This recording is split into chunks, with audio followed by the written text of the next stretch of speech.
আগামী 15ই সেপ্টেম্বর আগরতলায় বড় পরিসরে 58তম ইঞ্জিনিয়ার্স ডে পালন করার প্রস্তুতি নিয়েছে দি ইনস্টিটিউশন অফ ইন্ডিয়ান শাখার ত্রিপুরা। এদিন মেগা রক্তদান শিবিরের থেকে শুরু করে প্রভাত ফেরি রোগী কল্যাণে জিবি হাসপাতালে ফল বিতরণ সহ একাধিক কর্মসূচির কথা ঘোষণা করা হলো আজ। প্রজ্ঞা ভবনে মেগা রক্তদান শিবিরে প্রধান অতিথি হিসেবে উপস্থিত থাকবেন রাজ্যের মুখ্যমন্ত্রী ডক্টর মানিক সাহা। উপস্থিত থাকবেন রাজ্যের উচ্চশিক্ষা মন্ত্রী কিশোর বর্মন। আগরতলা প্রেস ক্লাবে আহত সাংবাদিক সম্মেলনে এই ঘোষণা করা হলো সংগঠনের তরফে। আমরা এই দিকটাকে স্মরণীয় রাখার জন্য এডুকেশন ক্লাস এসএসগুলি থেকে এখানে উপস্থিত থাকবেন, প্রায় 500 জনের মতো এখানে উপস্থিত থাকবেন। প্রভাত ফেরি আমরা করব।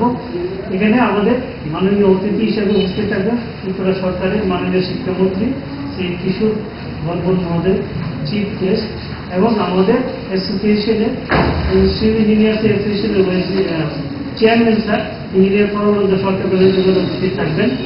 তারপরে আমাদের উপস্থিত থাকবেন deputy secretary plus chief engineering chief Rajib Debbarma মহাশয় উপস্থিত থাকবেন।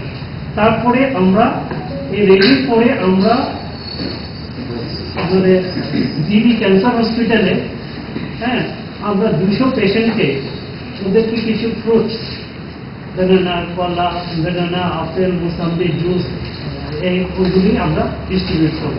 তারপরে 10টার সময় আমাদের প্রত্যেকটা কমপ্লেক্সে, ইঞ্জিনিয়ারিং কমপ্লেক্স আগরতলা যত আছে প্রত্যেকটা কমপ্লেক্সেই এমডি শিশিরের প্রতি আমরা শ্রদ্ধা জ্ঞাপন করব। তারপরে সোয়া 10টা থেকে আমাদের রেজিস্ট্রেশন শুরু হবে প্রজ্ঞা ভবনে। ওইখানে আমাদের ব্লাড ডোনেশন প্রোগ্রাম হবে। ওইখানে আমরা প্রায় সব ইনস্টিটিউশন মিলে প্রায় 200 প্রতিনিধি এখন পর্যন্ত রেজিস্ট্রেশন করে যারা ব্লাড ডোনেট করবেন। ওইখানে ব্লাড ডোনেশনের উদ্বোধন করবেন আমাদের মাননীয় প্রফেসর শ্রী মানিক শাহ মহোদয়, চিফ মিনিস্টার ত্রিপুরা।